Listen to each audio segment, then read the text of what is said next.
The art of the good mindset. ये book driving growth and success in the digital age और right और wrong सोच दिखाता है। सही और गलत की समझ स्टोरी के जरिए समझो। डिस्क्लेमर, संक्षिप्त विवरण।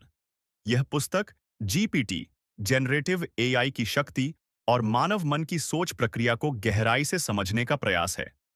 इसमें बताया गया है कि कैसे विचार उत्पन्न होते हैं, कैसे सही और गलत सोच का निर्माण होता है, और जीपीटी जैसे तकनीकी टूल्स से मन के भीतर की उलझनों को समझा जा सकता है। यह पुस्तक आत्मनिरीक्षण, मनोविज्ञान और आधुनिक टेक्नोलॉजी के बीच एक पुल है। डिस्क्लेमर, अस्वीकरण। यह पुस्तक केवल शैक्षिक और आत्मविकास हेतु है। इसमें प्रस्तुत विचार लेखक के अनुभव, विश्लेषण और जीपीटी जैसे टूल्स से प्राप्त जानकारी पर आधारित है। यह किसी मानसिक या चिकित्सकीय सलाह का विकल्प नहीं है। कृपया किसी भी गंभीर निर्णय से पहले विशेषज्ञ की राय लें। कंटेंट नो एपिसोड बाबालवी। विषय, हम जो मांगे वो न मिले और मिट जाए, ये सही है या गलत? प्रस्तावना। यह प्रश्न केवल इच्छा और उसकी पूर्ति तक सीमित नहीं है। यह मनुष्य की आशा, अपेक्षा और आत्मबोध से जुड़ा है। गीता, पुराण और न्यायिक दृष्टिकोण से इसका गहरा विश्लेषण किया जाए तो हम जान सकते हैं कि मांगना, ना मिलना और मिट जाना का आध्यात्मिक, नैतिक और सामाजिक अर्थ क्या होता है। Libro blu 1. गीता आधारित दृष्टिकोण। भगवद गीता में श्री कृष्ण ने अर्जुन से कहा, कर्मण्येवाधिकारस्ते मा फलेषु कदाचन। तुम्हारा अधिकार केवल कर्म करने में है, फल में नहीं। विश्लेषण।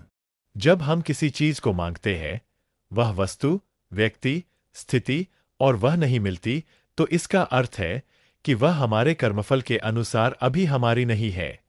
यदि वह इच्छा या वस्तु पूरी तरह मिट जाती है, तो यह संकेत है कि प्रकृति हमें आगे ले जाने के लिए उस इच्छा को समाप्त कर रही है। यह विरक्ति की ओर पहला कदम हो सकता है। कहानी आधारित व्याख्या। एक बार एक किसान ने भगवान से प्रार्थना की, हे प्रभु, मुझे एक सुंदर और समृद्ध जीवन दो। वर्षों तक मेहनत करता रहा, पर न धन मिला, न नाम। थक कर वह क्रोधित हो गया, मैंने तो मांगा था, फिर क्यों नहीं मिला? रात को सपने में भगवान प्रकट हुए और बोले, जो तू मांग रहा था, वह तुझे तेरा अभिमान और मोह बढ़ा देता, तुझे अपने धर्म से भटका देता। इसलिए मैं तुझसे तेरी इच्छा ही छीन ली, ताकि तू अपने मूल स्वरूप को पहचान सके। कहानी का भाव। जो मिट जाए वह अनित्य था, जो रह जाए वह सत्यम, शिवम, सुंदरम है। Bilancia 2. न्यायिक, जुडिशरी दृष्टिकोण। भारतीय न्याय व्यवस्था में इंटेंशन एंड कॉन्सिक्वेंस, नियत और परिणाम महत्वपूर्ण होते हैं। यदि कोई व्यक्ति अत्यधिक चाह रखे और वह पूरी न हो, तो यह मनोवैज्ञानिक हानि या फ्रस्ट्रेशन बन सकती है। परंतु समाज या न्याय कहता है, मूल्यांकन करो कि तुम जो मांग रहे हो, क्या वह नैतिक, न्यायसंगत और आवश्यक था। जैसे कोर्ट किसी याचिका को खारिज कर सकती है, यदि वह सामाजिक संतुलन के खिलाफ हो। उसी तरह ईश्वर या प्रकृति भी उस मांग को अस्वीकार कर सकती है। Tridente 3. पुराण और धर्म आधारित विश्लेषण। पुराणों में ऐसे कई उदाहरण हैं। रावण की कथा। रावण ने शिव से वर मांगा, अमरता। शिव ने मना किया। रावण ने कई शक्तियां पाईं, पर अंत में वे मिट गईं। क्यों? क्योंकि वह मांग अहंकार से प्रेरित थी, न कि धर्म से। प्रहलाद की कथा।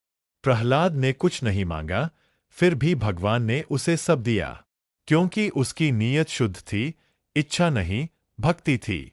निष्कर्ष, कंक्लूजन। स्थिति विश्लेषण। अगर मांगी चीज न मिले, संभवतः वह तुम्हारे लिए उचित नहीं थी। अगर इच्छा ही मिट जाए, यह आध्यात्मिक उन्नति का संकेत हो सकता है। अगर मन दुखी हो, मन की लगाव को पहचानो, उससे ऊपर उठो। सही क्या है? कर्म करो, फल की चिंता न करो। मांगो, पर मूल्य और न्याय के साथ। यदि कुछ मिट जाए, तो समझो कि वह अनित्य था और परम सत्य केवल आत्मा है। अंतिम सूत्र। सत्य वह नहीं जो हमें चाहिए, सत्य वह है जो हमारे लिए उचित है। आगे सुनते रहिए।